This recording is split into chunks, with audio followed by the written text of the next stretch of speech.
Wanderings in the wilderness. Then we turned back and set out toward the wilderness along the route to the Red Sea as the Lord had directed me.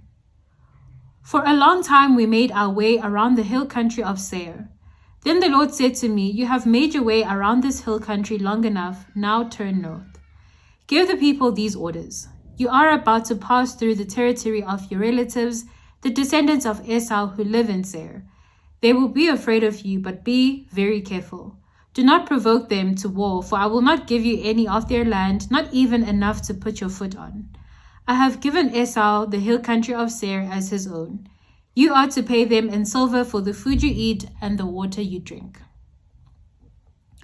The Lord your God has blessed you in all the work of your hands. He has watched over your journey through this vast wilderness. These 40 years the Lord your God has been with you, and you have not lacked anything."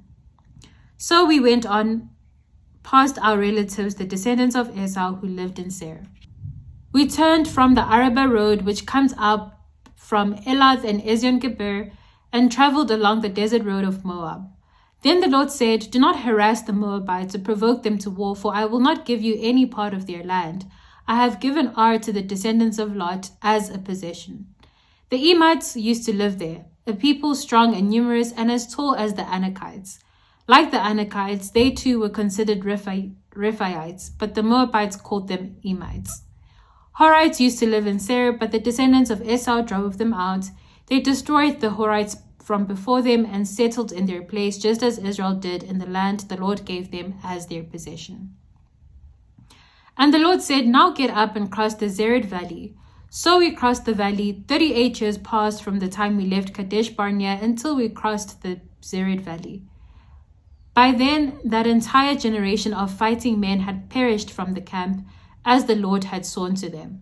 The Lord's hand was against them until he had completely eliminated them from the camp. Now when the last of these fighting men among the people had died, the Lord said to me, "Today you are to pass by the region of Moab at Ar. When you come to the Ammonites, do not harass them or provoke them to war, for I will not give you possession of any land belonging to the Ammonites. I have given it as a possession to the descendants of Lot.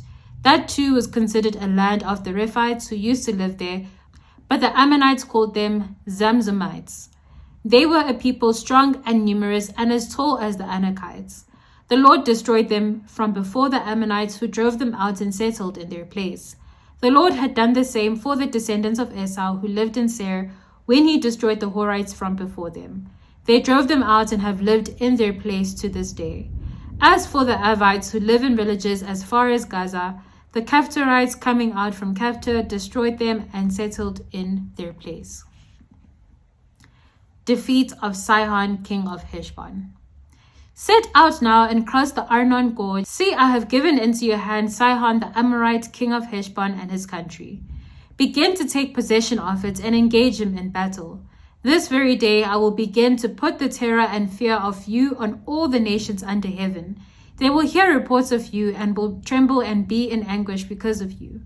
From the desert of Kedemoth I sent messages to Sihon, king of Heshbon, offering peace, saying, "Let us pass through your country. We will stay on the main road. We will not turn aside to the right or to the left. Sell us food to eat and water to drink for their price in silver. Only let us pass through on foot, as the descendants of Esau who live in Seir and the Moabites who live in Ar did for us, until we cross the Jordan into the land the Lord our God is giving us."